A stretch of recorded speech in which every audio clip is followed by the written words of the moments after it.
going on, ladies and gents? Welcome back to the channel. I'm Lonnie from Flight Sim Gaming. Today we are doing something a little bit, I guess, different here. We originally had an African flight planned in the Flight Sim Studio E190, but I scrapped the plan. The initial live stream was supposed to go Tuesday, but I had forgotten I had a funeral to go to on Tuesday, so I had tried to push it until Thursday, which, you know, work kind of got in the way. Ended up scrapping the whole idea. It was postponed twice, so I said, fuck it. You know, not that there isn't a lot of Joburg scenery going on at the moment, because there's tons of Joburg scenery. I just said, fuck it, decided to call quits on that live stream, and we'll hop back in the Phoenix A320. It's been a little while since we've been out in this aircraft.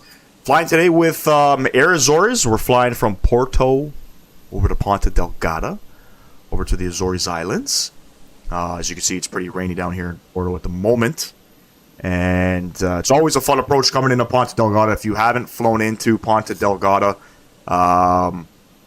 yeah, it could be spicy at any moment. It's always windy out there. You know, landing on any type of island, airport, or whatever, it's always going to be bumpy, and it can get a little bit crazy, you know. But we'll have to see what happens.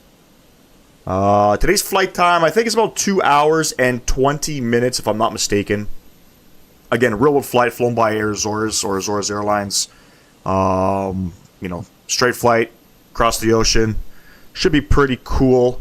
This is not a livery that can be found through the Phoenix livery installer. This was from Flight Sim TO. There's actually a couple different liveries, and this is the Dream livery. Let's pop open the webcam here on YouTube Shorts for those of you just tuning into YouTube Shorts. Then yeah, you know, let's not waste any time. Let's jump inside the cockpit. Let's get it all ready to go here. Hopefully, I have no performance problems. You know, we'll kind of have to see sort of what happens with that. We're not flying on VATSIM today, ladies and gents. There is some active ATC though. Portugal at the moment on VATSIM, but decided to take a little bit of a break from that. Anyways, let's come down here over the massive. So I've already loaded the actual flight, as you can see, Porto over to Ponta Delgada. Come over to the mass and balance tab here. Let's go ahead and load up the aircraft. And we're planning for 122 passengers today. Cargo is a little bit light, and we got 8,432 kilograms of fuel.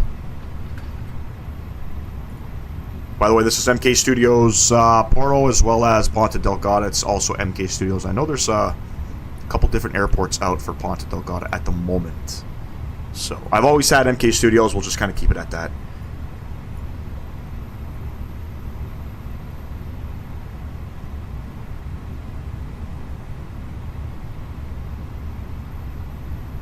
Uno momento, ladies and gents. So we're only doing one leg today, by the way. We're not doing two legs.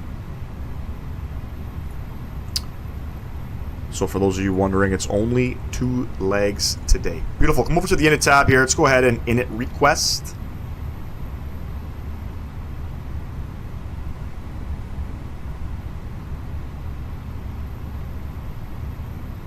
Beautiful.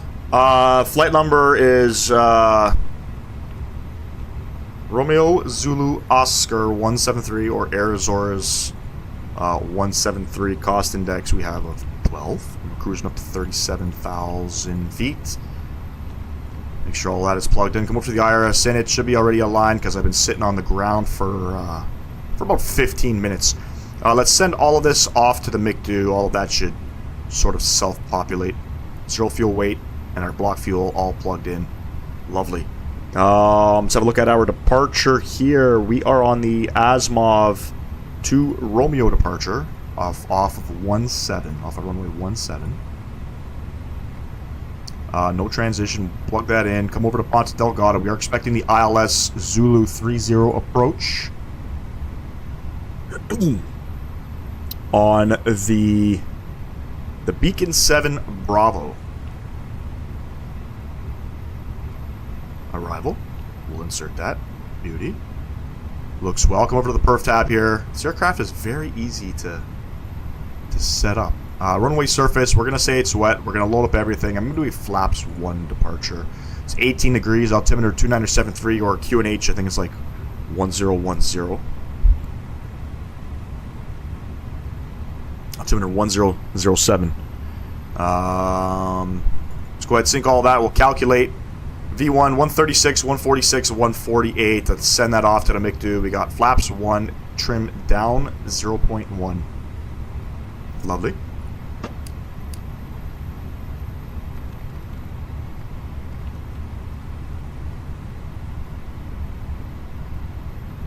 A little bit stuttery at the moment. You know, it's raining at the moment in Portugal. So if we have a look at our departure, initial climb clearance is up to 10,000 feet. So we'll go ahead and plug in 10,000 feet on that. QNH 1007. Auto brake over to max. Oh, we can't do that yet. No APU. But all of that looks like it's pretty good to go. Let's come up to GSX. Should have started boarding. Boarding requested. Boarding. Beauty.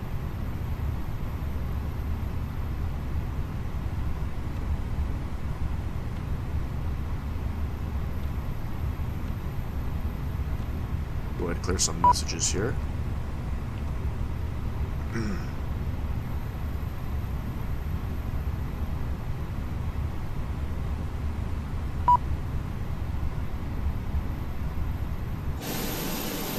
Not bad. Not bad. So open up Navigraph, have a look at our departure coming out. I've already opened the doors. Here we are. We are on the Azimuth to Romeo departure. It's going to be runway heading. At about, I don't know, what does that say? 11 miles out. We're going to be starting our right-hand turn. Pilot's boarding start. Starting our right-hand turn out towards the ocean. Pretty straightforward. The winds are 190 at 9 currently. We have overcast clouds at 400 feet. Light rain. Temperature 18. Altimeter 1007. Blue boarding start.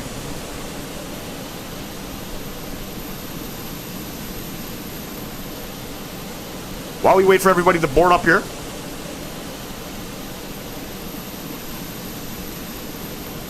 we'll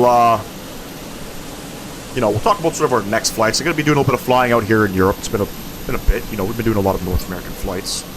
I wanted to do some flying out in Africa. Just not sure if what aircraft I want to fly in. Towel, what's going on? Appreciate you tuning in. Maybe we'll go to Cairo. We'll test out that Cairo scenery. But yeah, we'll spend some time out here. I wanted to do this flight for a little while. I just haven't gotten around to doing it. Initially, I wanted to do this flight in the A321, and then I had remembered, Azores has 321 Neos. So, I knew they flew A320s out here, so I was doing some flying with it. Had to kind of get used to flying the A320 again. Phoenix is, in my opinion, not the easiest aircraft to fly. But it worked out well. Not sure where we're going to be heading out to. A lot of great scenery out here. Maybe we'll check out Geneva. We'll see.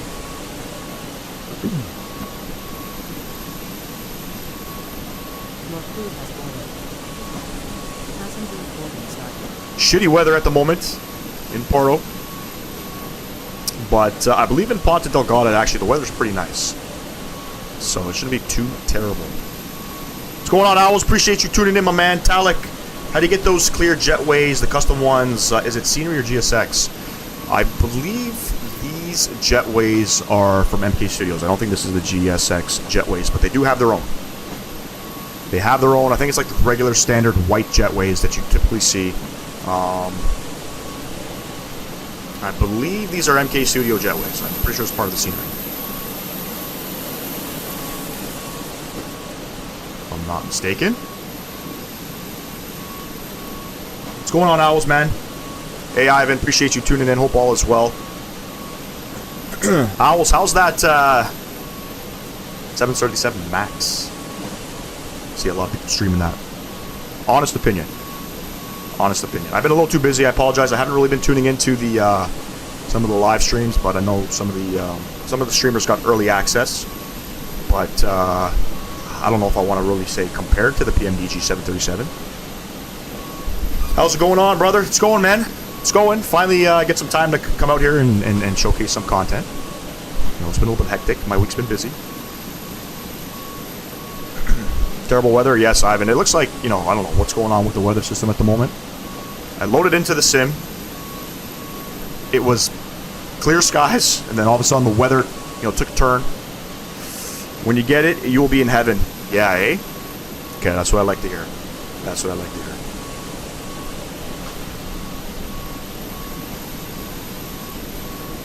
Yep, we are long overdue for a max. Hopefully sooner rather than later. Everybody can find some max 8s.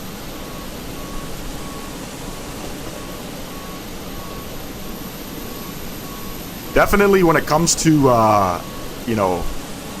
quality of the aircraft and shit like that, it looks highly detailed. And I like their EFB too. I like how they got that sort of that Boeing look EFB. I'm not sure if they have that in the real world aircraft, but I haven't done my research on the iFly 737 Max yet. But looks hella detailed. Looks hella detailed.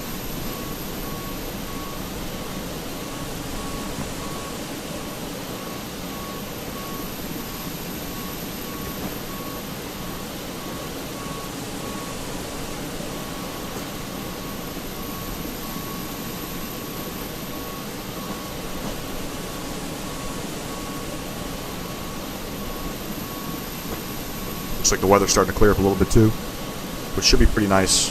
Looks like these stairs are kind of broken too. In the ground, that's kind of weird.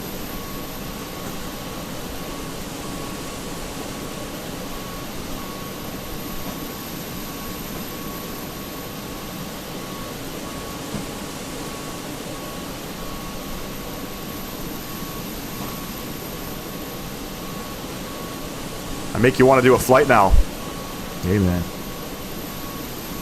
Always got to make time for some flight simming, you know what I mean?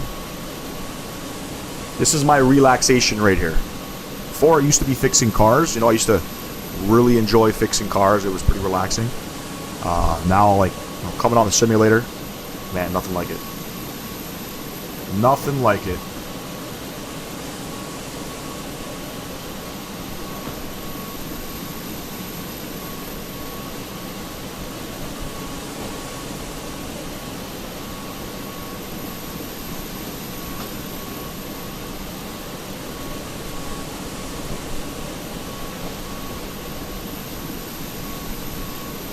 How am I doing that shorts streaming thing? Hey, I'm glad you asked, man. You guys have to, you and Mike and CST, you guys should definitely get on that. You have to pretty much create a new live stream. And then there's a couple things you need for OBS as well. There's a vertical plugin you need to download. It's free. And then once you have that downloaded, so here, I'll put it up here for you. So once you have it downloaded, you get this vertical plugin here that you can sort of link to, any other live stream that you kind of want to do, whether it's Facebook, Twitch. You can kind of see the vertical canvas here, and then you kind of have to just sort of make it your own, and then you have to create. The trick is, so I had issues trying to figure out how to actually go live. You need to create a second stream key, and then you just plug it in. Under the settings, basically you'll come down here, you'll come down to your vertical canvas, you'll plug in basically, I think it's under here, basically you'll plug in your second stream key, and away you go, my man. Away you go. It's sort of the new thing right now. I believe the YouTube Shorts live stream thing is a really big deal. A lot of people are doing it. And for me personally, I've noticed massive gains with subscribers. I'm not a super big streamer, but I've only been doing this, I think now, maybe a month. Definitely picked up probably another 70 subs. Me too. I used to be a car guy, but this is way more fun. I come back to it sometimes. Oh yeah, absolutely, man. Let's come upstairs here. Let's get our APU going. APU bleed is coming on. Beautiful. Forgot I had the APU going. Holy shit. We'll go ahead and close up everything. GPU, chocks and cones. We'll get all that shut off here. Let's get our fuel pumps on. And we'll get our beacon light on. Let's go ahead and prepare for push. Yeah, man, definitely look into it. There's a couple different tutorials on YouTube. I'll be honest, it was kind of difficult trying to figure out how to get YouTube, like how to stream on YouTube and then do the YouTube Shorts live thing. Because a lot of the people that were posting videos about it were doing Twitch. So I didn't know you have to create a new stream key. Very simple to do. Very simple to do. And then you can sort of name that stream key to like YouTube Short stream key, and it'll always pop up. But you got people scrolling through YouTube Shorts all the time, you know what I mean? And it just kind of pops up. So, get you sort of that exposure. Departure checks completed. Bypass being inserted.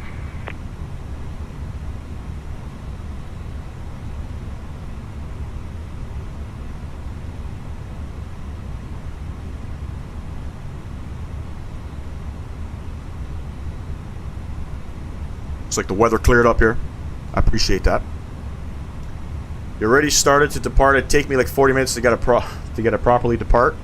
Yeah, I'm quick, man. Shit, I can get this thing up in the air in 2 minutes. Plus, I'm not flying on VATSIM or anything, so there's like no delay for me, essentially.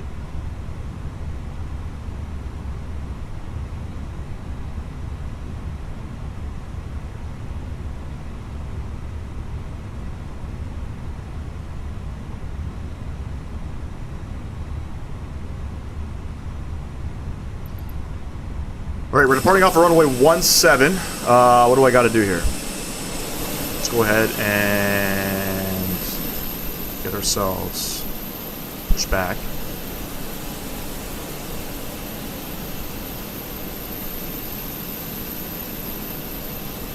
Now we'll turn it around.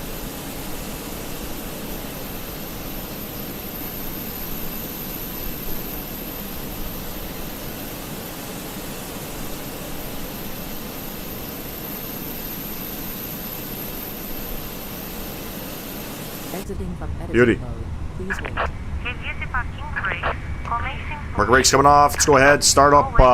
Let's confirm I got everything kind of going up here. Lovely. Engine start switch over to the start position. Engine number 1. See if I remember. There we go.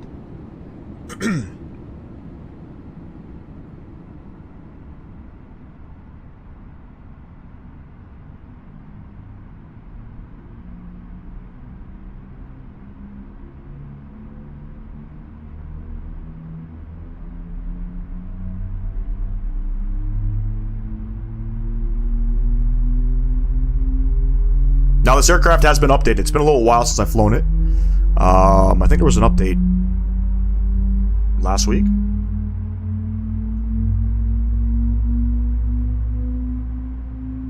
Definitely notice a difference with the sounds. 10,000% difference.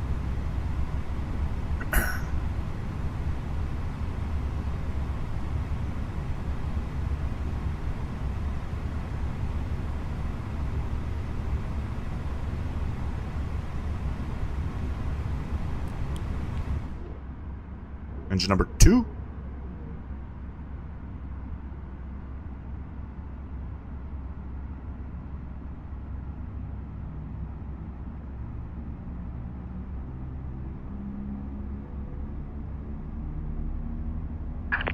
G-set parking brakes.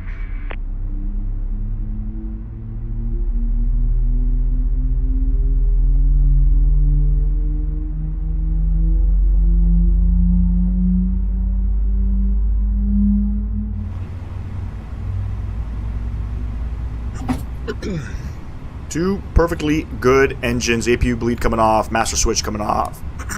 Apologize. Taxi lights coming off. Let's go ahead. Flaps 1. Ground spoilers armed. Auto brakes set to max. How do you get the window views? Is it just me who barely updates anything?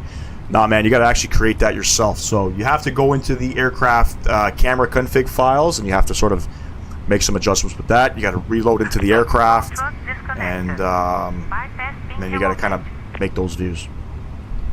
Left is clear, right is clear. Engine start switch can go back to the norm position. Beauty.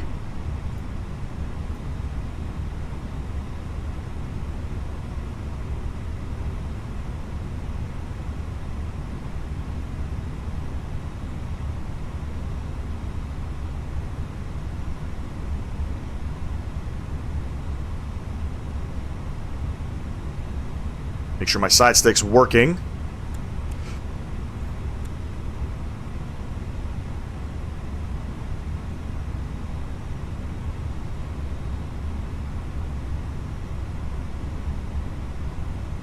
Have a good trip.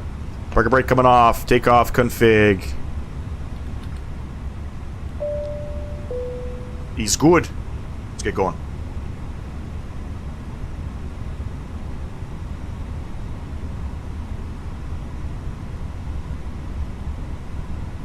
It's my first time flying out here too. I purchased this airport probably about a couple months ago. So, first time actually departing out of Porto.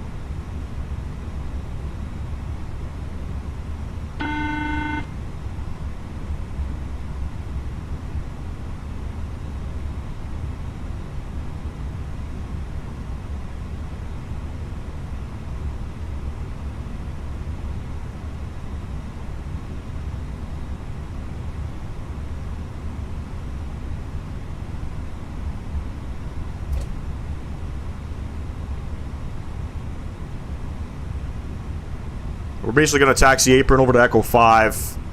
I don't think we have to backtrack. Hopefully there's enough runway.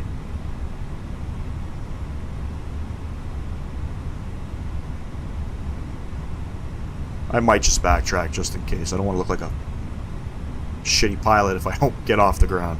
Been there a couple times for damn sure. So...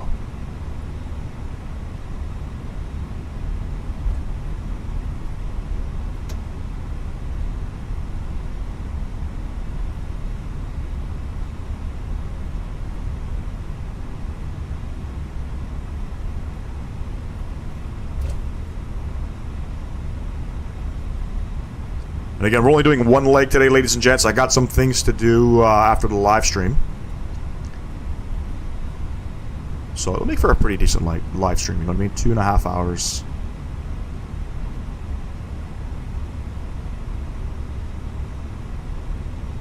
Let's get the brakes on here. We're flying down the taxiway. Holy shit.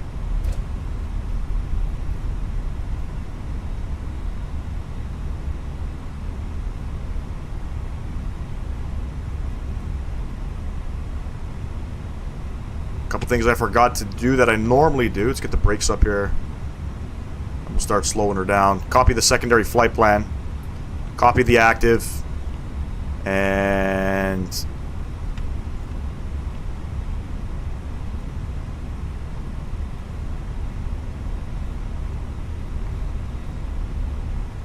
new destination.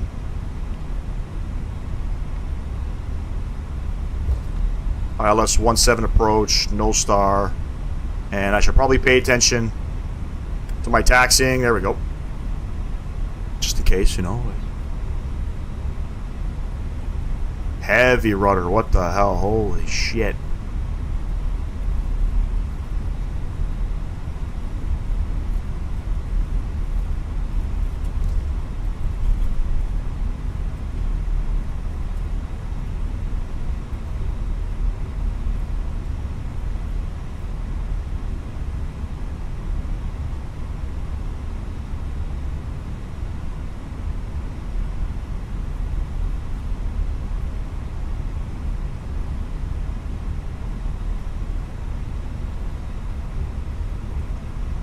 Yeah, Talal, if you want to figure out how to do these wing views, there's a lot of great tutorials on YouTube. You just type in MSFS 2020 wing views and they'll kind of show you how to do it.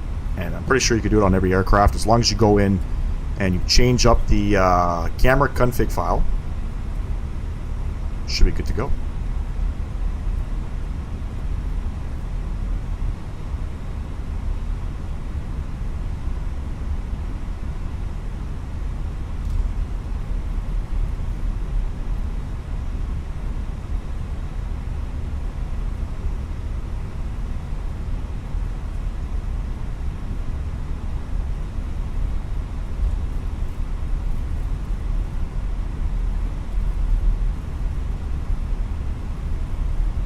Yeah, I was going to do it after this. I don't want to miss anything. Appreciate that.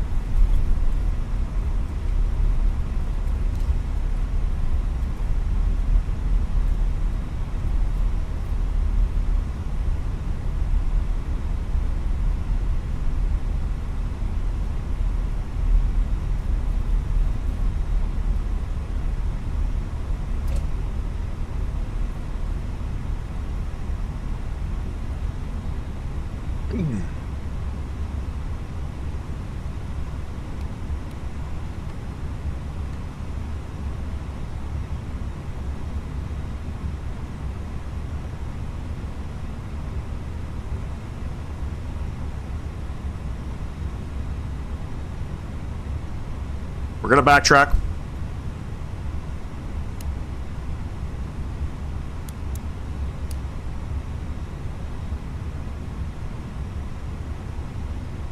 Don't gotta worry about no traffic. Oh, it looks like we're departing out into the abyss.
Let's get lit up here.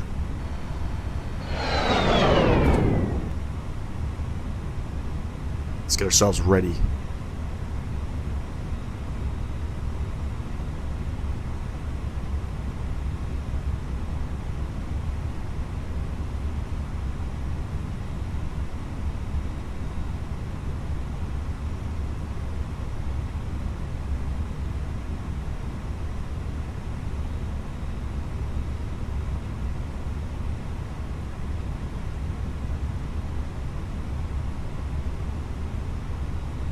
Got a random FPS drop there.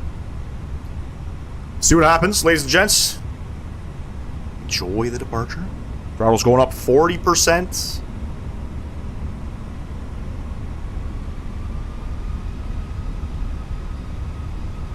Forgot to do one thing. Beautiful. Manflex 68 SRS runway auto blue, bring us to the skies. We'll try my best. We'll definitely try my best. It's been a while since I flown in this aircraft, so 100 knots checked. Probably didn't need to backtrack, a little excessive on the backtrack there. And V1 and rotate.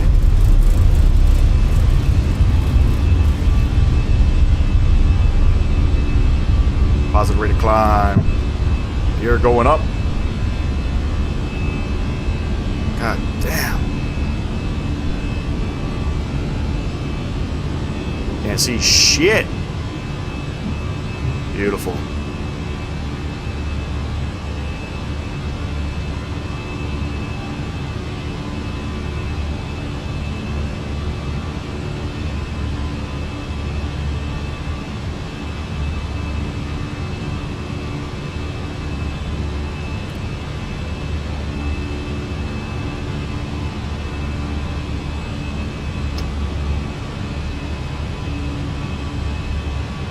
Pitch down for climb. We're going up right up to 37,000 feet, ladies and gents.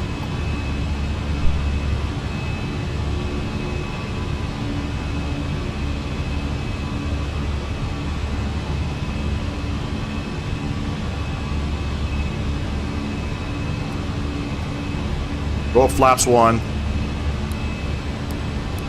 Sorry, we'll go flaps clean. My apologies. Flaps clean. Beauty.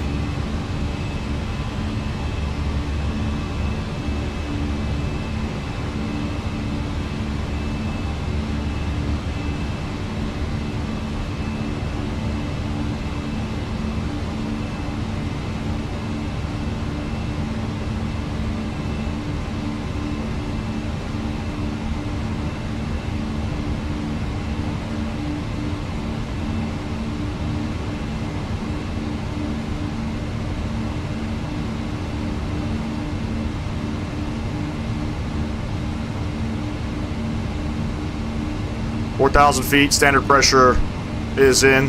Transalt is 4,000 here in Delgada. Oh yeah.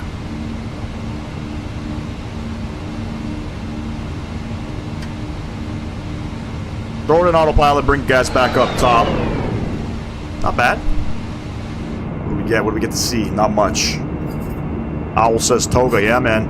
I gotta say, it felt the ground handling felt different to me comparative to the last time I flew this aircraft. I don't know if some of you guys noticed that, but you know, one of my favorite aircrafts to fly. It feels. I can't say the word realistic. I don't fly real world aircraft, but it feels so damn good. It feels so damn good, you know.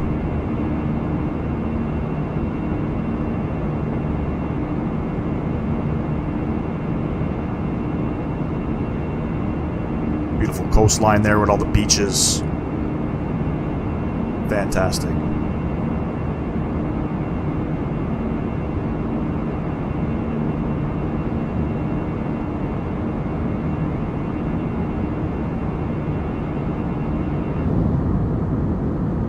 It's very overcasty out here. Clouds look nice. Nice about the stinky weather. Yep. Oh, they look nice over the stinky weather.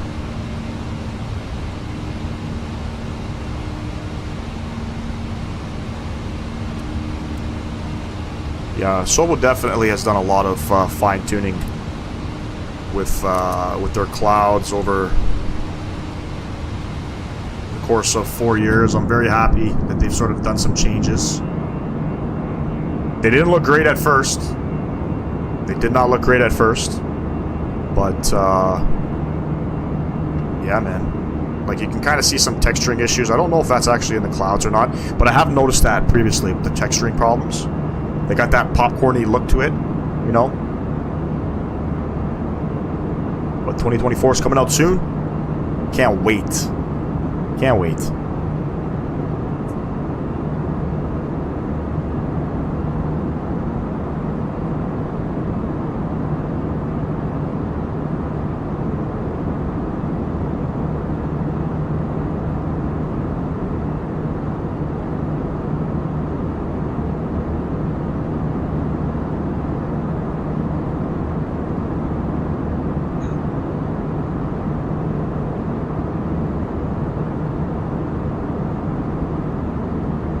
Appreciate everybody tuning in. For those of you on YouTube Shorts, thank you, thank you, thank you.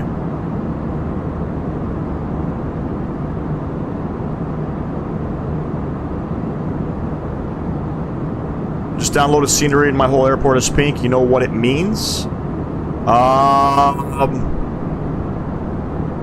Maybe some type of conflicting files. What scenery did you download?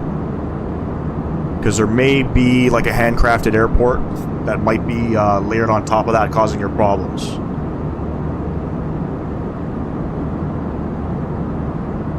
If I had to guess.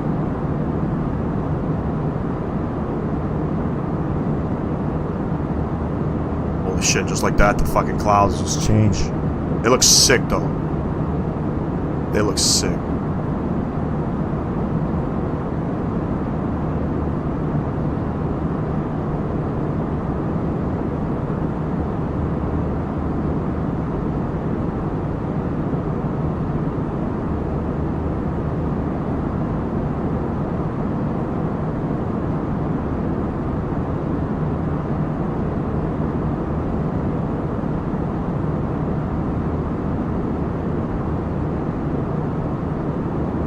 Any builds JFK. Make sure you remove the handcrafted one from your content manager in the simulator.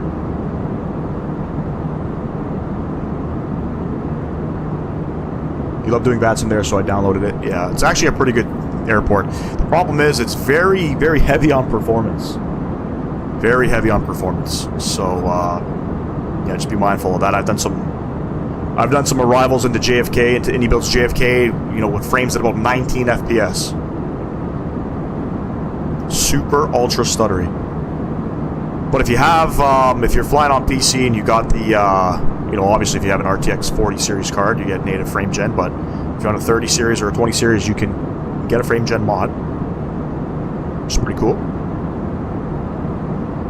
But yeah, for your pink textures, just make sure you remove the Asobo handcrafted JFK. And that should solve your problem.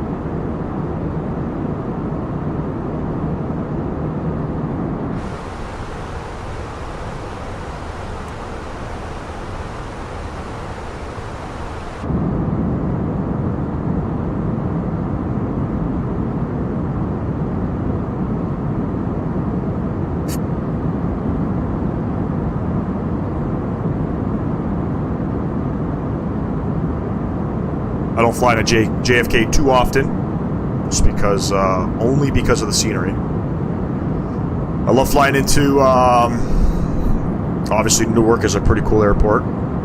Very heavy on scenery, on performance as well, but not like JFK in my opinion. Hey, I'm glad that worked, no problem. I believe you gotta kind of watch out sometimes in the, I don't know if it's in the changelog descriptions, but in the installation file it'll tell you what, on certain scenery, what you need to do in order before downloading it. Typically, a lot of the times, you know, you have any type of scenery problems, it most likely has to do with a conflicting scenery. More than likely.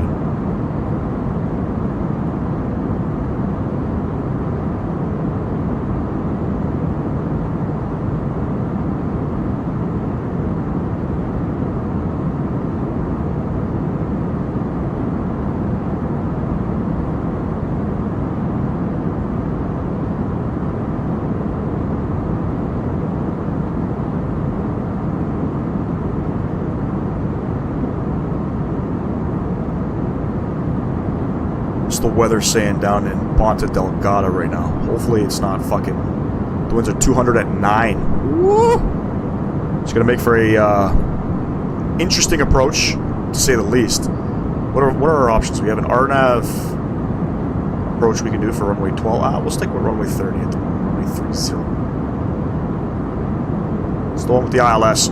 Kind of weird coming into Ponta Delgada too. And if you guys have the Anybuilds version, it may be different, but I notice because of the airport elevation, the runway elevation and the upslope and all that, you gotta go, don't fly glide slope coming into Ponta Delgada with the MK Studio version, because you'll smash into the terrain.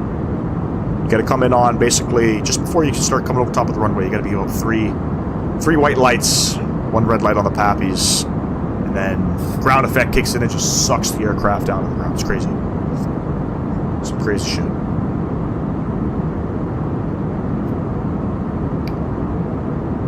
Just passing 25,000 feet. We got another 12,000 feet to go.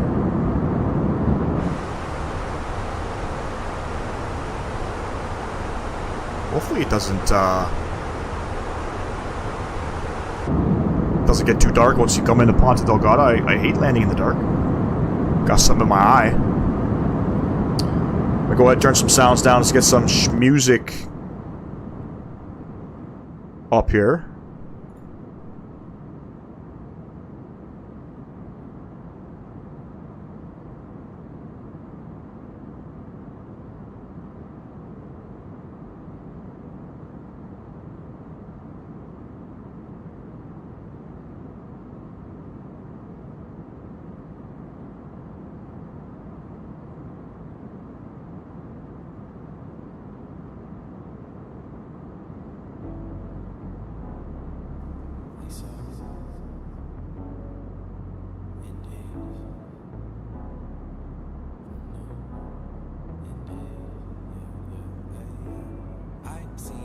Looks like we picked up a couple subs on the day already. Appreciate all of you who are tuning in, whether it's on my my YouTube live stream or the YouTube Shorts live stream. Thank you, thank you, thank you.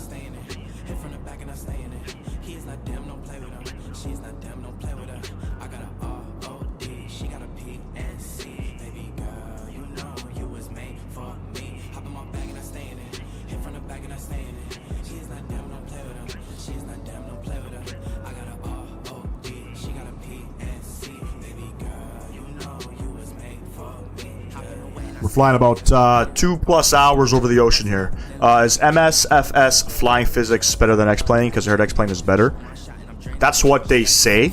I've never flown an X-Plane, but I'm sure many simmers can agree to that statement. Yes, X-Plane physics, flying physics are much better. Graphics is what Microsoft Flight Sim has, obviously. You know, and then a lot of the developers are making more content for this simulator over X-Plane, but when it comes to actual, you know, flight physics, that's one thing that X-Plane has over top of. That's actually the only thing that X-Plane has over Microsoft Flight Sim. I'm looking to buy X-Plane, if so, just for practice. I mean, it's going to be different. I would say wait for 2024. Apparently, 2024 is sort of the next standard. I'm hoping, at least. You know, flying in the air is feels pretty good in Microsoft Flight Sim, but it's the ground handling that a lot of people have issues with in Microsoft Flight Sim over X-Plane. So, I almost bought X-Plane too. You know, I was gonna do it a couple years ago, and then, you know, I was already too invested in Microsoft Flight Sim. And I was just looking at the cost and everything. I was like, fuck, man, I don't know. I don't know if it's worth it. You know.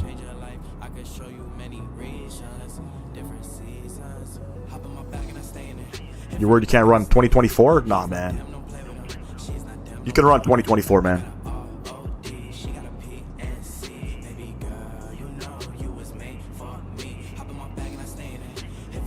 Unless you have like a really old computer. Should be able to run 2024. I got an i9 11th gen, 64 gigs of RAM. I got an RTX 3080. Not planning on upgrading from that. What's going on, Sabrina? Appreciate you tuning in. But overall, yeah, I mean, it should work. You know, you gotta also think about downgrading some of the settings as well. I don't fly on ultra settings. I fly on high-end presets. High-end presets, clouds on ultra. TOD, I believe it's at 100 or 130.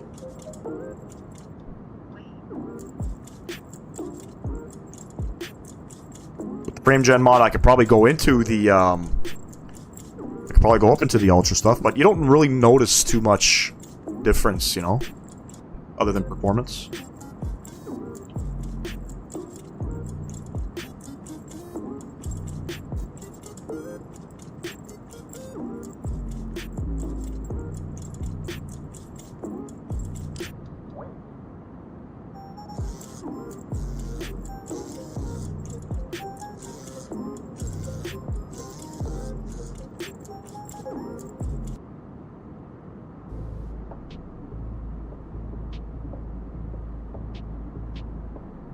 Got a 3060 Ti, but I found a 3090 I'm looking to buy. Yeah, that's an upgrade. That is an upgrade. All depends on how much you want to spend, you know what I mean? You can get some 40 series cards for, if not, probably the same price. If you're looking to go into a 3090, I'd probably go into a 4080. $500 for a 3090 is good, right? I think so. Yeah, I think that's really good, man. I don't even know if they still sell 3090s. We had Canada Computers here in Ontario. Canada Computers is where you sort of buy all your PC stuff. But actually, let me see here.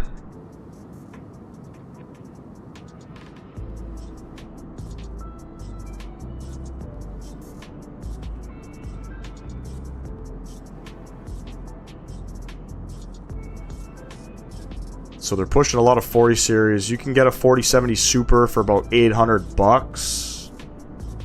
You know, you got the native frame gen with that. If you go up into a 4080, and keep in mind, that's good. Is that a used 3090?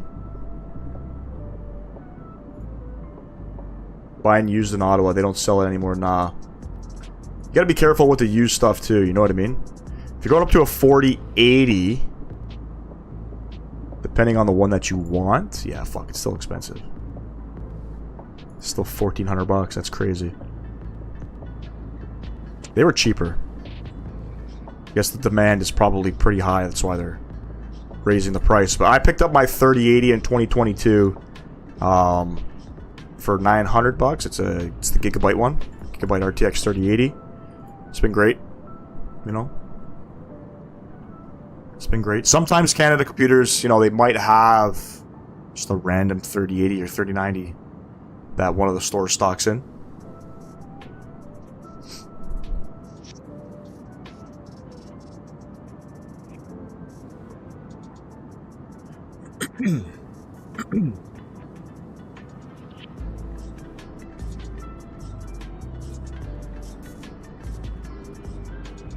Yeah, $1,400-$1,500 for a graphics card is insane, man. It's insane.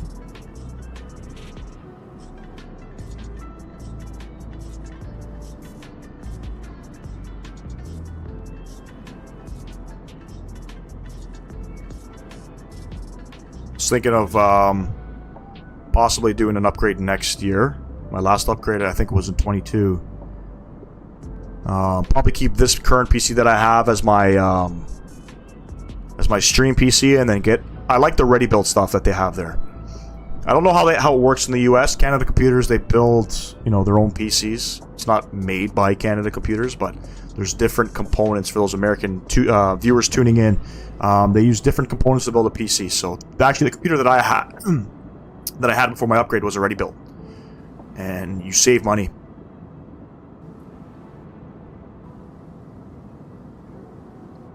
When are you start the descent, Pavel? We're not even at top of descent yet. So descent is going to probably be at least a couple hours. Top of descent, 621 miles. Another hour and 40 minutes.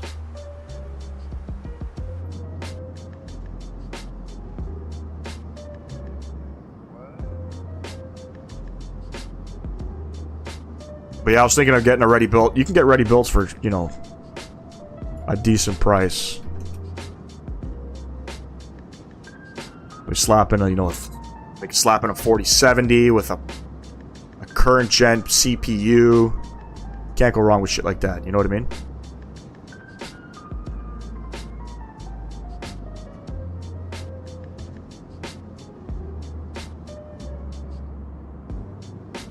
Yes, I have Flight Sim hardware. I got everything, man.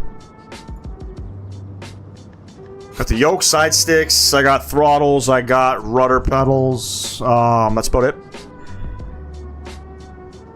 I don't have an FCP. I don't have radio box. Nothing like that. Just the standard stuff. Flight Sim hardware is very expensive too. It's not cheap.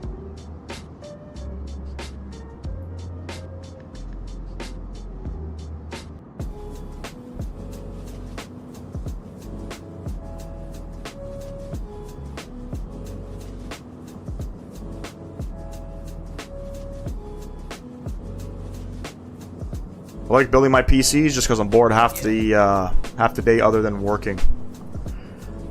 Yeah, I don't know, man, if I would commit to building PC. I don't want to fuck anything up. I've installed my own stuff, but yeah, I don't know, man. When you're spending that kind of money, Canada Computers charges, you know, pretty cheap price. Sometimes too, like if you're buying a whole bunch of shit, they'll throw the build in for free, which is pretty cool. I got a pretty cool guy out in Burlington, you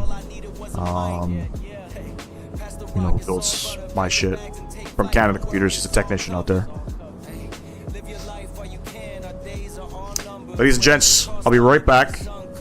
I'm actually gonna go turn on the air conditioning. Fucking sweating my balls off.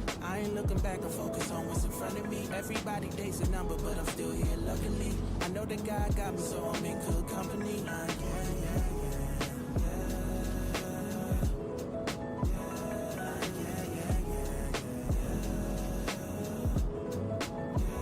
So take it from me, I got some places I should take you to see. You know it's easy when you ride with a G. Light speed, moving fast through the city, trying to find me some peace. I finally lived to be the guy that I was dying to be. Still I got some trust issues, people lie through their teeth. The more I grew, the more they hide in the crease. Squad building, weak members get released if we trying to compete. Starting pitchers need relief, bro, we building a team. Everybody got a niche. I've been known to play mine to a T, but it's time for me to lead, picking dirt right out the cleats. Steep path, roadblocks in the streets, trying to knock me off my feet, cause the devil never sleeps. So I don't sleep too, and trying to breach safes that I didn't have the keys to. We all been victims of trauma we ain't agreed to, but the sun comes after, starting up a new chapter. Isn't it lovely?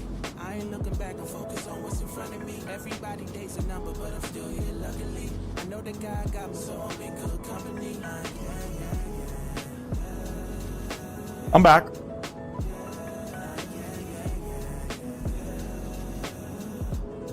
Kind of weird weather we have going on right now in Ontario. Isn't it lovely? I don't know what the weather's like in Ottawa, but it's been relatively warm. Not that I'm complaining. But in the night it's cold. I open the windows, and then during the day, I put the AC back on.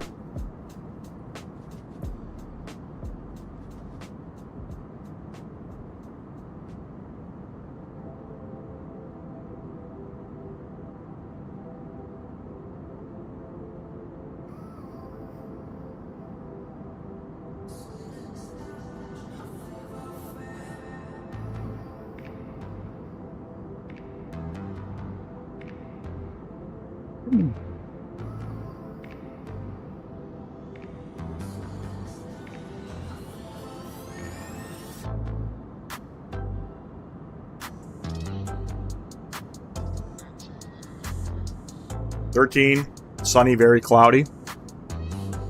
Right now it's 23 degrees where I'm at. Some people would be like, well, it's 23 degrees, how come we don't have the windows open? I do. The problem is I get no airflow. I get no airflow in here from the windows. So unless it's really cold, you know, nothing cools down.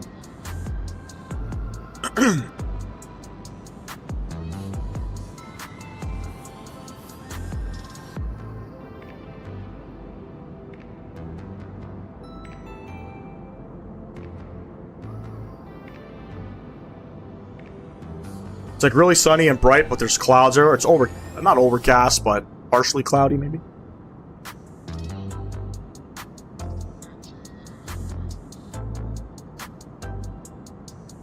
I don't know what the fuck we're listening to.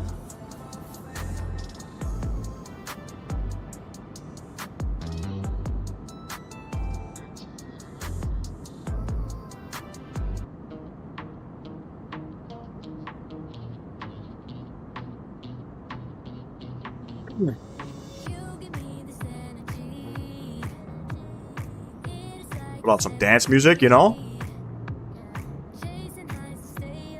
Yeah, man. How we doing here? How we doing here? We are 24 minutes, well, 20 seconds into the flight. Looking good. Let's see something here. If I go here, they have... That's the view I like.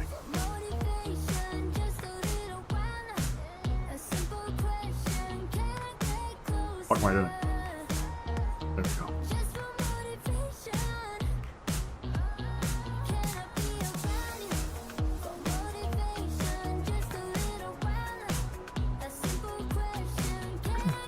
Appreciate everybody tuning in today. Thank you.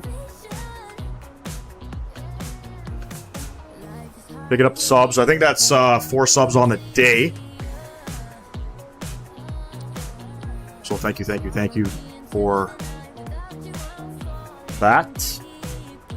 We'll be doing a little bit more flying for sure next week. It's my short week, so we'll be definitely up in the skies. Do you have seated passengers loaded, or did you disable them for performance?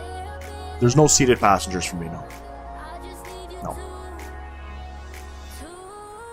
When it comes to my flying experience, I'm trying to minimize as much of the bullshit as possible that may have an effect on performance. Even though, like, I'm using the, I got the, what do you call it, the frame gen mod. Yeah, I typically don't care for that kind of stuff. Another thing I had noticed, I tried, you know, with GSX, tried loading up fuel and catering in the aircrafts, and I had noticed that also would cause my whole flight to fucking have terrible performance. I don't know why. Can't figure it out.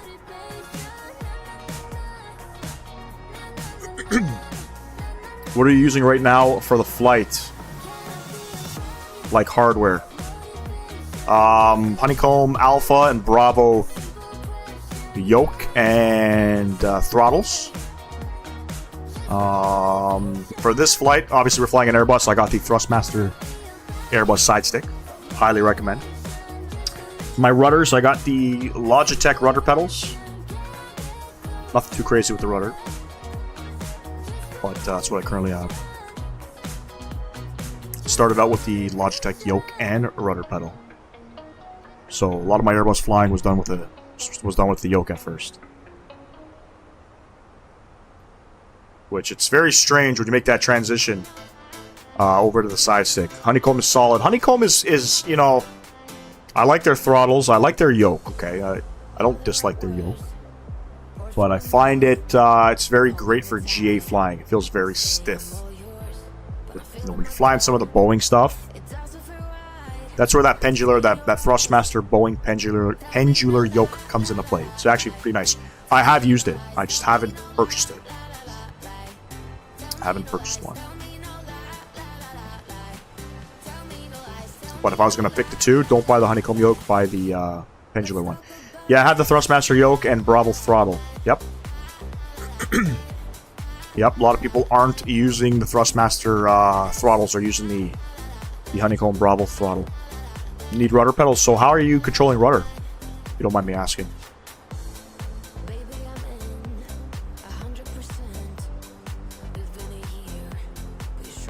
Buy a good set of rudders too. Don't cheap out on rudders. The Logitech ones aren't too bad actually. Mine are about 4 years old. I find them very sticky.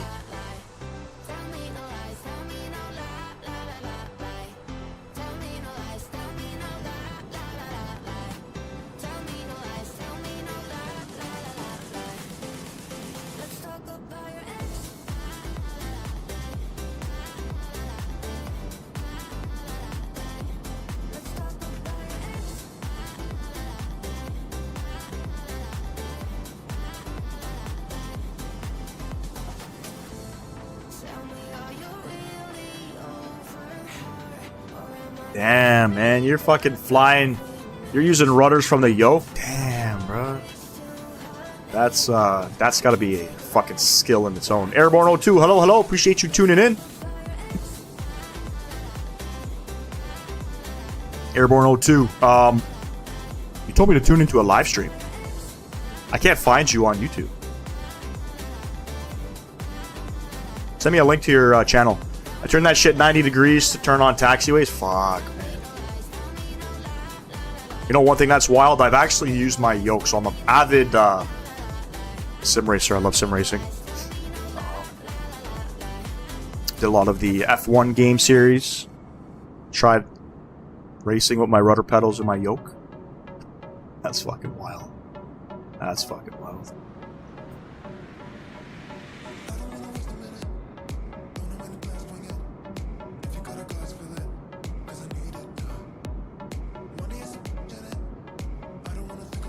Yeah, no worries, pal. We'll see you in a few.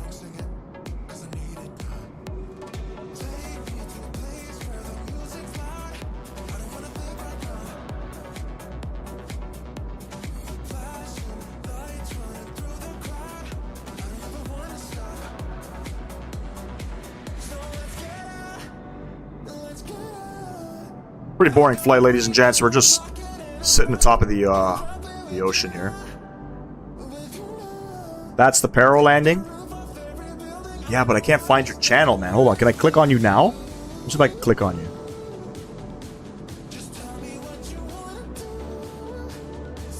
Okay, I can click on you. Maybe I was just spelling your name wrong. Okay. Alright, I subscribe to your channel. So I will be sure to check out that Peril landing. After the live stream. 10,000%. I tried searching for your YouTube channel, man. I couldn't find you. I apologize. But I found you now.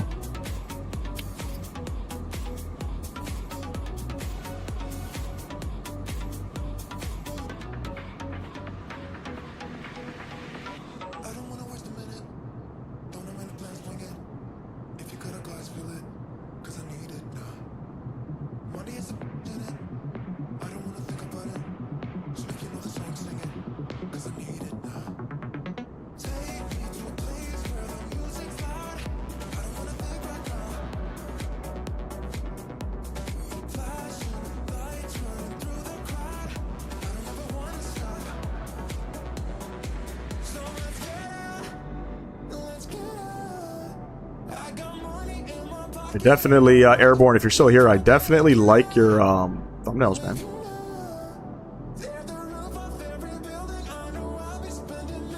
For your live streams. Pretty cool. Thanks, man. Thanks a lot, bro. You are the best, bro. By the way, how are you? I'm good, my man. I'm chilling. You know, I apologize I didn't put out any live stream the past week. Just got a little bit busy at work, you know. Got a little bit busy. Tuesday I had to go to live stream. We were gonna fly in Africa, but I had a funeral to go to, so I tried to bump that off to Thursday. Thursday I was at work later than usual. Real world shit gets in the way sometimes, you know. How you doing though?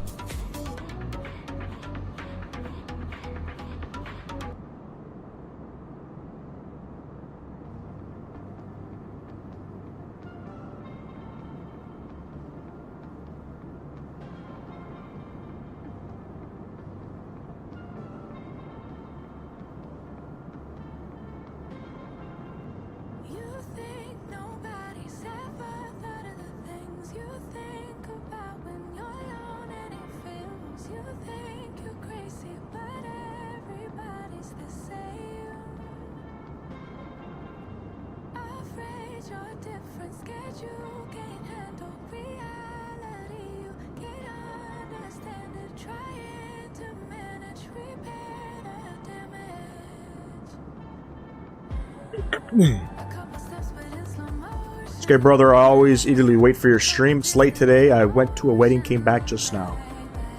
Oh, man.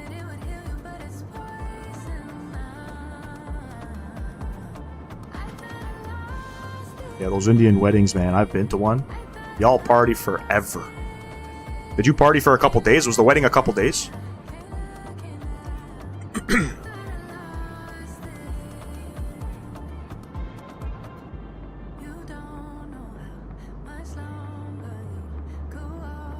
Always enjoy going out to an Indian wedding, man.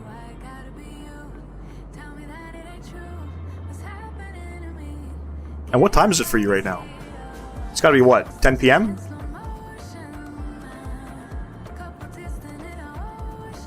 So look, that seems like you're home a little bit early too. See, the Italians, when we have a wedding, we're partying till, you know, 2, 3 in the morning sometimes. We'll grab a snack, we'll be back. No worries, Talal. Speaking of that, I'm gonna go grab myself one too, and a drink. Grab some water. Try to stay healthy and hydrate.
I'm good. Here in Assam, wedding is like 3 days. Second day is the main wedding, where groom goes to the bride's place and do all the rituals and bring her home.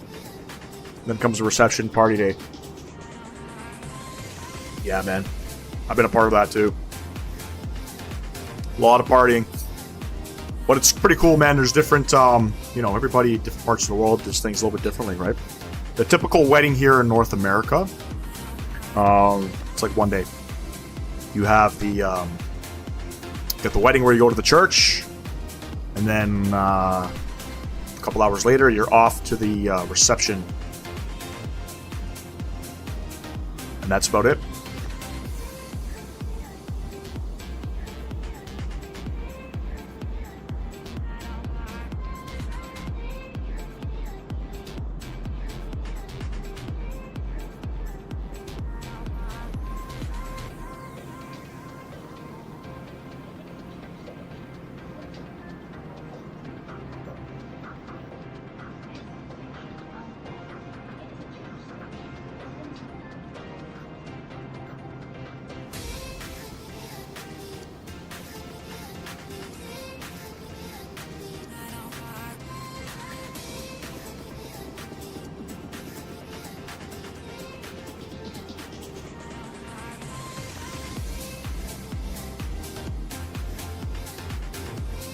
I was a cinematographer for 6 years and captured Christian wedding more than 100. Yeah, man.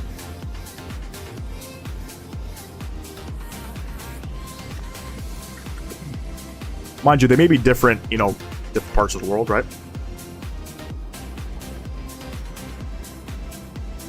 But here, I'll tell you here, if you were a cinematographer out here in Canada, they apparently make really good money doing weddings and stuff. Been to a wedding that let you sleep in tent house types of things for 3 days if you're over 3 people together. Interesting. Never heard of that.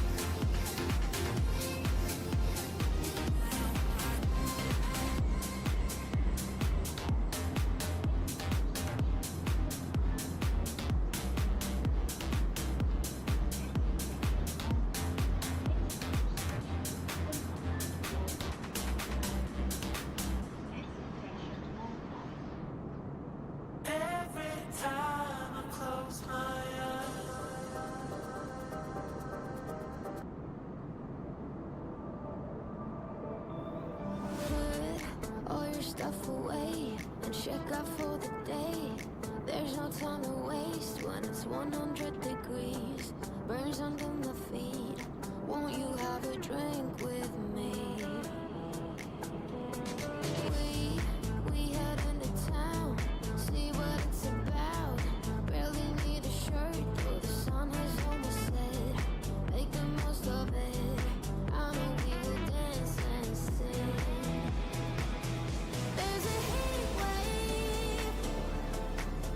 There's a heat wave rolling in. There's a heat wave, yeah.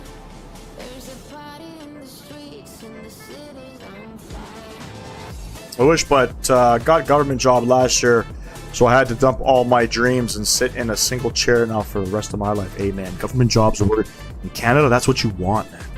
That's what you want. Gaming with Tyson. Hi. How long is the flight? The flight is about 2 hours and 20 minutes. I believe top of descent probably about another hour and 10 minutes.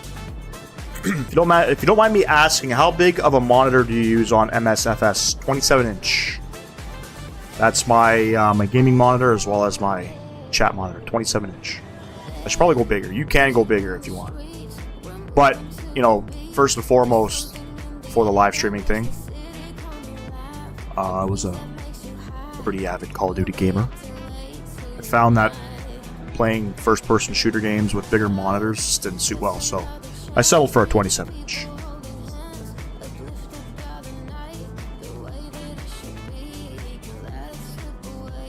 I know some guys have some big curved monitors. Not mine. But sometimes it's hard to see certain things in the cockpit, so yeah, definitely flight sim. You want to go bigger than, I would say, suggest go bigger than 27-inch. But ultimately, it's whatever you can afford, man. Any type of PC peripherals are mad expensive. What plane am I flying? I'm flying the Phoenix Airbus A320. Flying Azores Airlines from Porto, Portugal, to the Azores.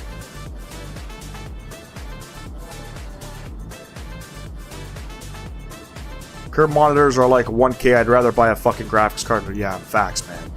Facts, man. I'll be honest, man. If you can, anything on sale at Canada Computers, you want to get... Sorry, anything you want to purchase from Canada Computers, you get on sale. The best times that I have found when buying anything for my PC would have been like back to school shopping. Gaming with Tyson, appreciate you subscribing, my man. Back to school shopping, things go on sale for PC stuff, and Black Friday, obviously. Tomorrow I'll be playing a horror game. You could try an Indian horror game, Kamla. Where do you get that, on Steam? Plasmophobia was a game I used to play, like 2021, 2022. I think it was Phasmophobia or Plasmophobia, I can't remember. I used to play with my buddies. That game was hella scary. Play in the dark time, you gotta try to... Doing like ghost hunting.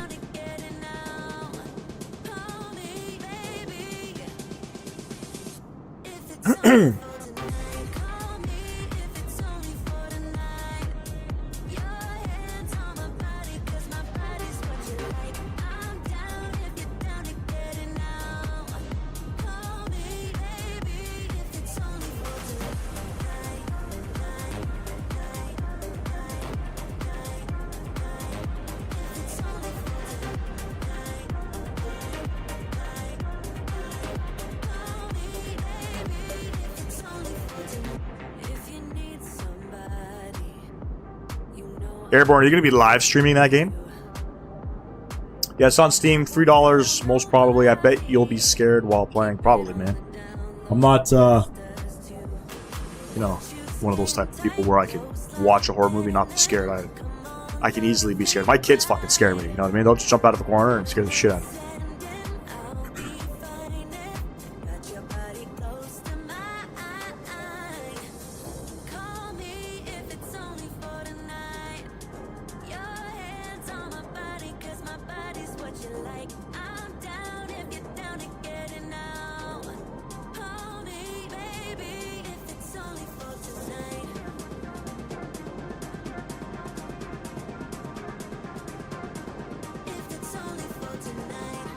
I was ATC in flight. Well, not flying with any air traffic control at the moment. You can see in my previous live streams, I typically go on bad sim. And yeah, it's pretty good, man. It definitely changes the immersion for sure. A couple different types of ATC you can use. There's beyond there's obviously an in-game ATC, which in my opinion is fucking dog shit. You have beyond ATC, which is an AI ATC, which is not bad. But VATSIM, you get to fly with real live air traffic controllers. Pretty cool. I chose not to go on VATSIM today.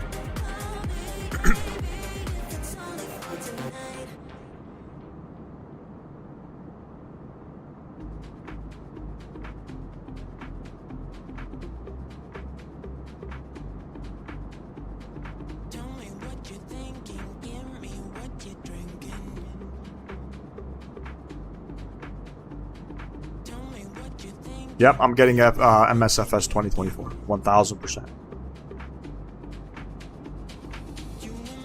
Probably going to use that as my career mode.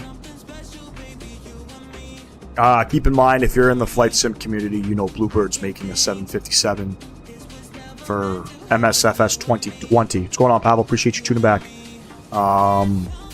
It's not going to be released for 2024 yet, so there's still going to be a lot of people flying in this simulator, probably doing a lot of the commercial flying. And then a lot of people are probably going to utilize 24 in the beginning strictly for career mode. Tomorrow I will play a Japanese horror game, Akai Ana, on my live stream. Then I'll play a Kamla. I too got scared with the jump scares. Yeah, man. Halloween's coming too, man. So you know, in this household we're getting all prepared and set up. Took the kids shopping to buy some Halloween costumes. And we're watching the horror movies and such. They're still too young to want to sit down and watch, so typically they just run off. If I put on like Michael Myers or something.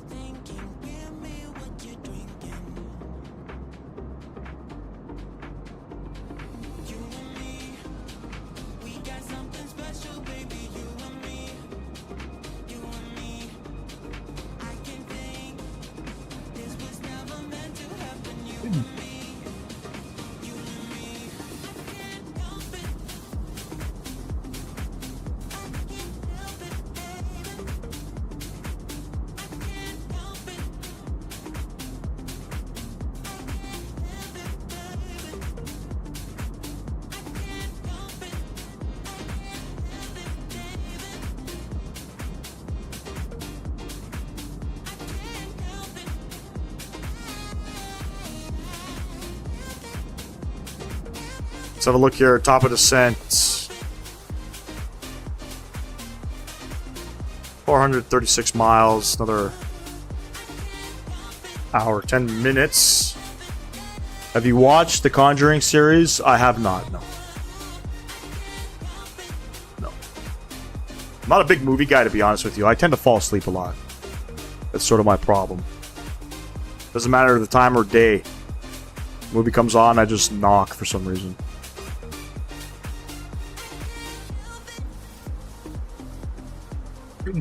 Which pedals do you prefer?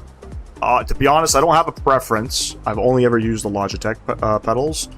But I think Thrustmaster makes a pendular pedal yoke as well, right? Sorry, they make a pendular rudder set of rudder pedals. Think. Yeah, they do. The Thrustmaster TPR pendular, but they're like $1,000. Right, they're $1,000. I got the Logitech ones. They're not bad, man. They're actually like one of the better ones you could purchase. But again, it's also the price too. What is your favorite airplane? Great question. I don't think I have one. Probably I would say maybe the A320, just because it was probably one of the first aircraft that I ever flew in the sim. I always gravitated to the A320. I do like the 737. I like the 777. I like seeing the 787. I like seeing the A380. Some of the Embraer jets. Yeah, the pendulars. I just checked the price. It's like $800. You got $1,000 lying around. 737 Max now? Yeah, man.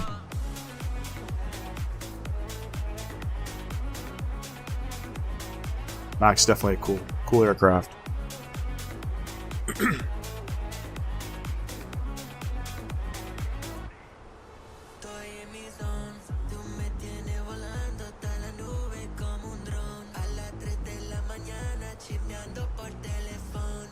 The Max, you can fly transatlantic and shit like that, which is pretty cool. I like that. I want to like the A220. I want to like it. Don't get to see many of them. Yours is the 747. Fucking awesome aircraft. February 15th, 2022. I was on my way back home at 3 a.m. after a wedding. It was very foggy at night. The thing I saw gives nightmares till date.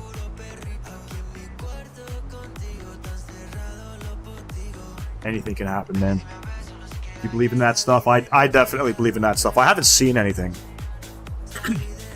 but I definitely believe in some shit.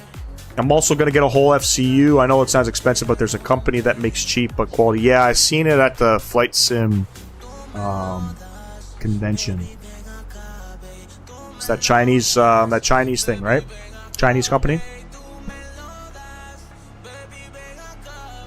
So if I sound like flexing, I just want to yap. You can yap all you want, Pavel. You can yap all you want. We don't discriminate here on this channel, man. Sometimes my Nightbot moderator, if you spam too much, they might put you in timeout. But if I'm not mistaken, I've sort of removed that.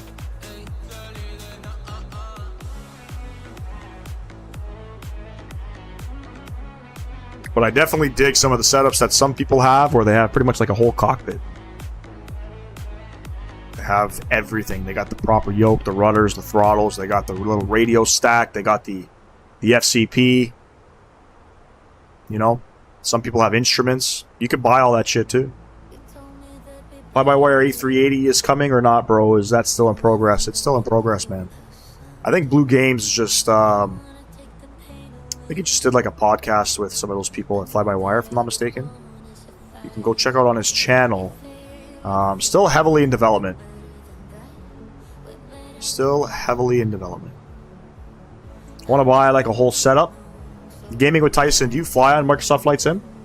I'm gonna buy that one. One day, it's my dream. You're gonna buy which? A whole cockpit, or the FCU? That Chinese FCU. It's like $200. It's pretty cool. It's an Airbus FCU, right? Or not an F... No, is it an FCU? Yeah, I think it's an FCU. The flight control panel, not the And then who else makes the McDo? It's not a McDo. I think it's the Boeing 737 one.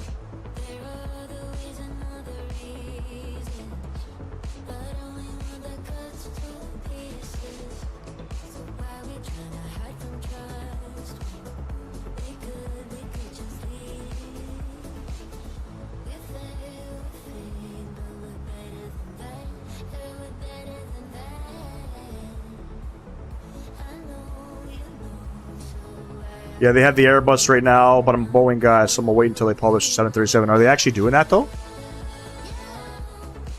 I haven't heard any news, but it would make sense. Crazy thing is, they could do it for like $200, man. That's like, you can't get some flight sim yoke for that price. You know what I mean?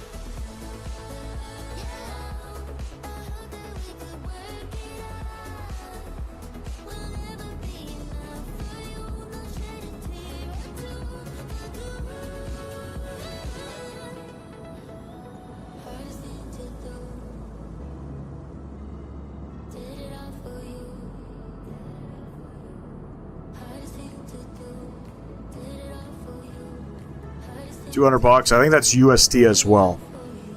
I couldn't believe when they had listed the price that it was that cheap.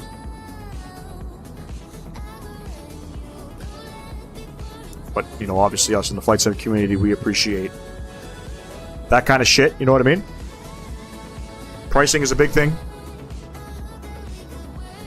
I was looking at getting some for the Honeycomb Bravo throttles. You can get different like throttle handles and stuff for Airbus aircraft or for 737, and those are like $100 CAD. Make a tail cam just like the A380. I did it on in the fly-by-wire A320. It's pretty cool that they have that, and they actually showcase that inside the cabin as well for passengers. If I'm not mistaken, yeah, I believe they do.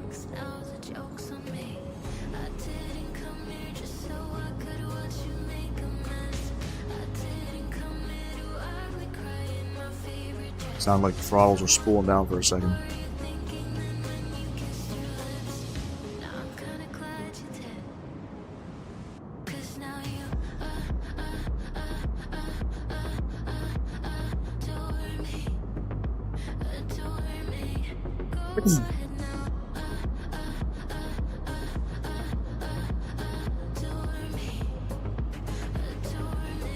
What yoke do I have? Tyson, I have the Honeycomb Alpha yoke. I think it's the Alpha. I always get the Alpha and the Bravo terms confused. I think Alpha is the term that we use on the yoke, and I think Bravo's the throttles. But it's definitely, I have the Honeycomb 7. Passengers can see the tail view. You can make that one too for your viewers. Yeah, absolutely. You absolutely can make pretty much any camera view.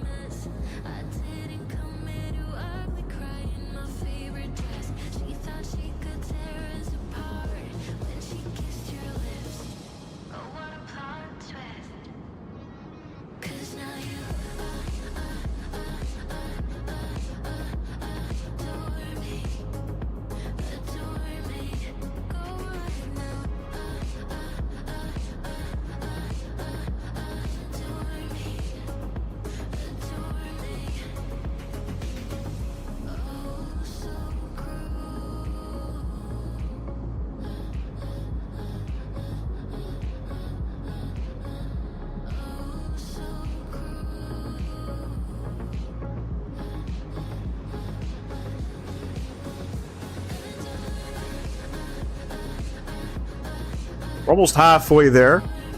Right now, the winds are 290 at 15 in Ponta, Delgada. Not bad. It's pretty much runway heading. Should be a nice headwind coming in. Hopefully nothing too crazy. I always seem to fuck up the landings coming into like island airports. I don't understand why. I think it's that ground effect coming from the water to land. I always fuck it up. Should be fun though. Should be spicy. You ever flown in a Ponta Delgada in the sim, you know there's always some weather. Whether it's wind, rain, doesn't matter. I got a colleague that's at work that's Her parents live in Ponta, Delgada, and she goes quite often. Typically, rainy season I think is in like April, May. It's cool and it's rainy.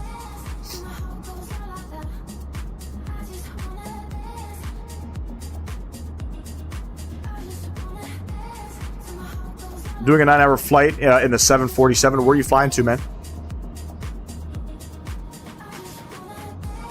Should probably do a long haul soon. The longest flight I ever did was it's got to be that Vancouver to Sydney. I think that's like 15 hours. Or no, was it JFK to Nairobi? One of the two.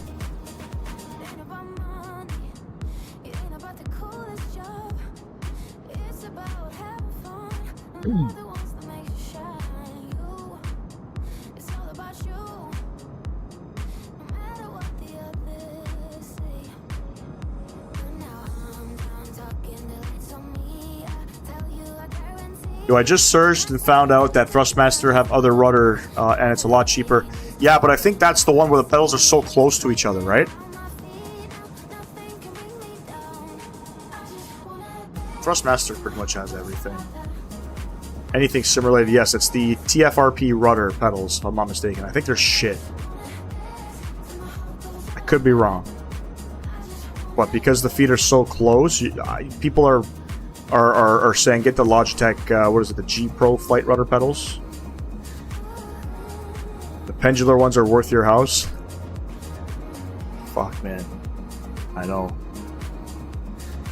Thrustmaster, if you're watching this live stream, if you got a set of rudder pedals laying in your warehouse, you know what I mean? For a discounted price. You flying LAX to Maine. What is Maine?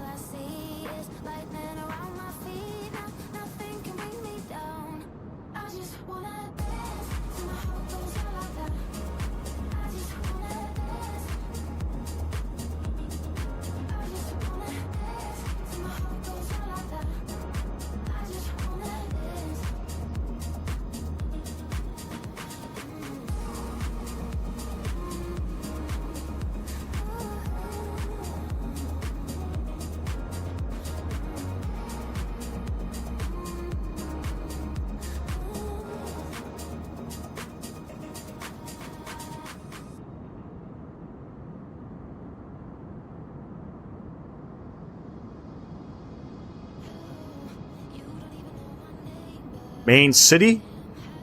Man City, you mean? Manchester?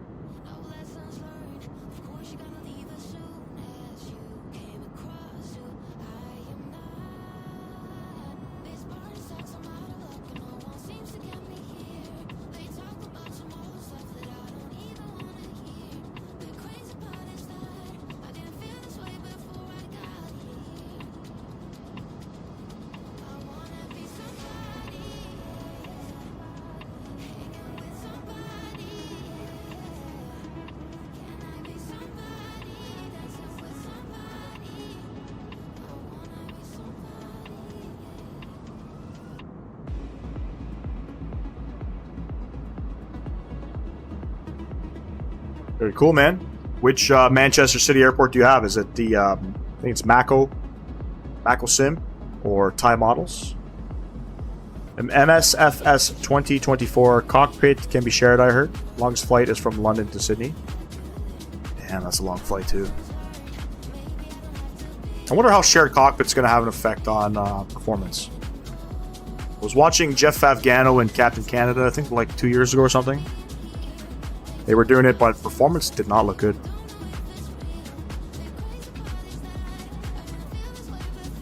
So that'd be my only concern. But that'd be pretty cool, man. A lot of content creators could definitely, I guess, collaborate, right? I'd be down for that.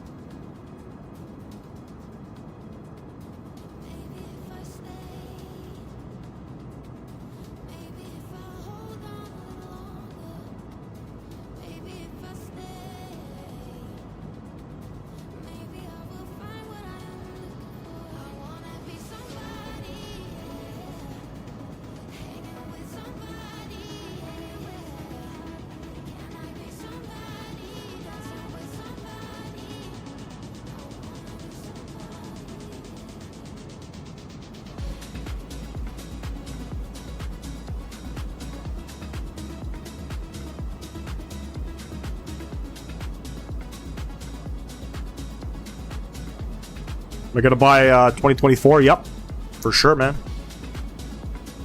Don't know when though. I don't know if it's gonna be a day one thing. Most likely. Most likely gonna buy the Aviators edition. Most likely as well. Just as a content creator, it just makes sense, right? Probably a lot of the airports I'm not going to use. Definitely a lot of the aircraft I'm not going to use.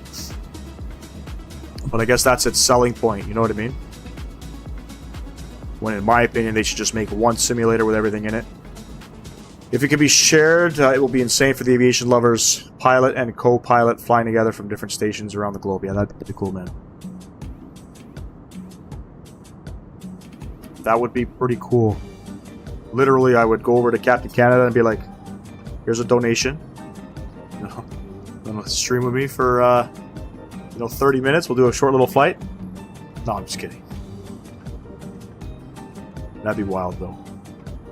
I think a lot of Call of Duty streamers were doing that at one point, too. They were getting some of their people from chat, from their community, to pay into, I guess, playing with them. Which is crazy.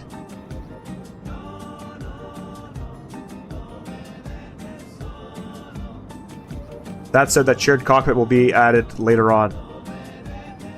Is there a time frame for the shared cockpit?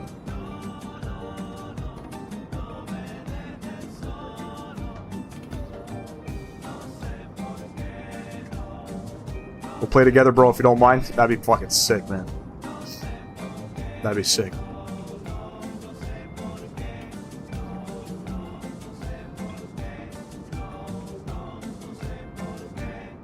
Yeah, that'd be pretty cool. Some streamers get to collab.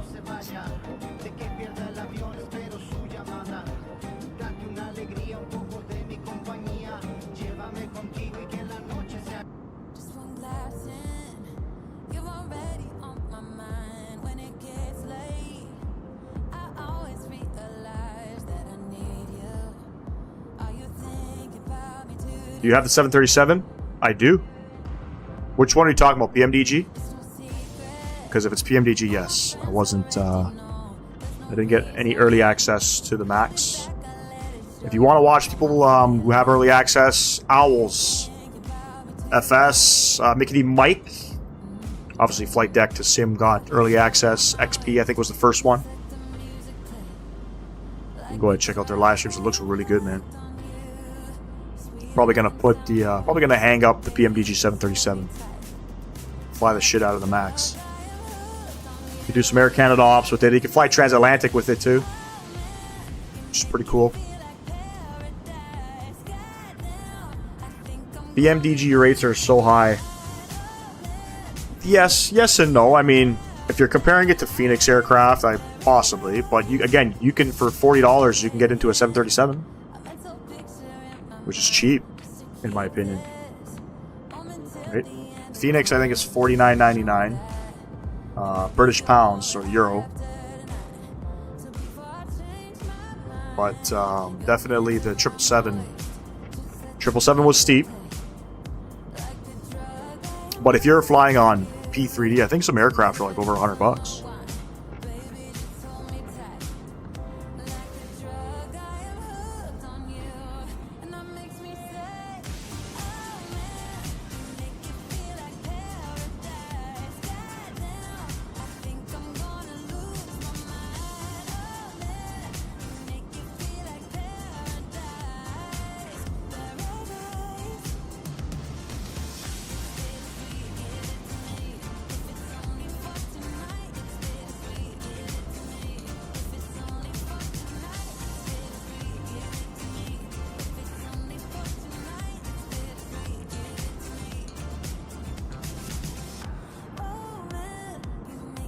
You know what I think is pricey? MSFS 2024. In your place, it's cheap, but in India, it's high because we have to buy for rupees 5,000. Way too high for normal players. Yeah, that's true. I guess with how the economy is in different parts of the world. Yeah, that makes sense. I think MSFS 2024. Yes, there's a base game. I think it's like $100, but there's like 5 different versions. Each version having a little bit more access to the game for a cost, I think, is I think it's ridiculous, but what can you do? We live in the world of subscriptions and all that now, right? So I guess it's pretty normal.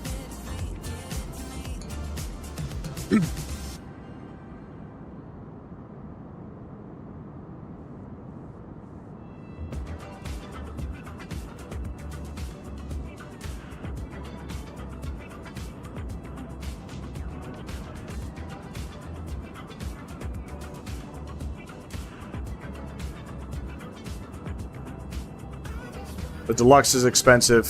Yep. That's why I'm still sort of weighing my options on which one I'm going to purchase. I'm almost certain I'm going to go ahead and grab the Aviators edition, but I mean, I'm really going to... We still have another month or so until it comes out. I'm really going to pick through and see which package comes with what. You know what I mean? Conversions makes it high. MSFS 2024 in India is 5,000, 7,000, 9,000, 14,000 rupees. It's rupees, right?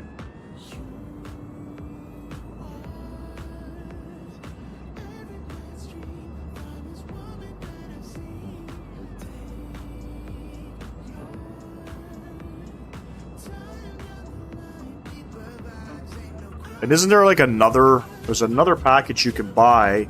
I think you get like some physical stuff with it. Don't you get like an aircraft model and shit? If I'm not mistaken. Standard Deluxe, Premium Deluxe, Aviator.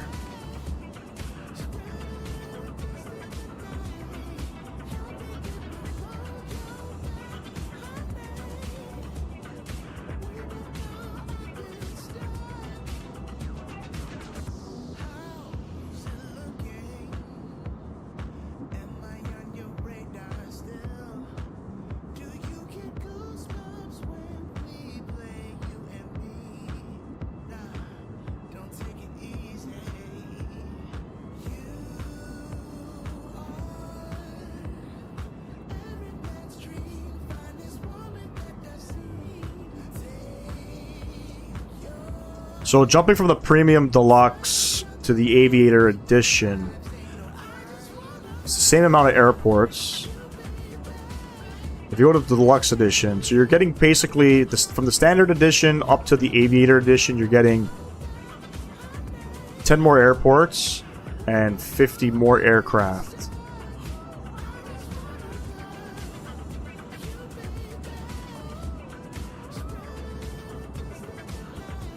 $169 CAD for the Premium Deluxe.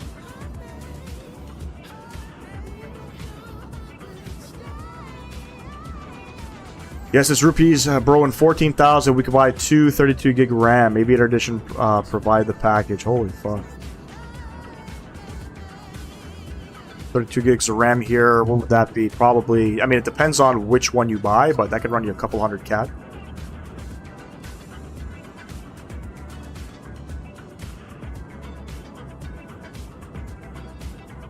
But I'm really excited for the career mode.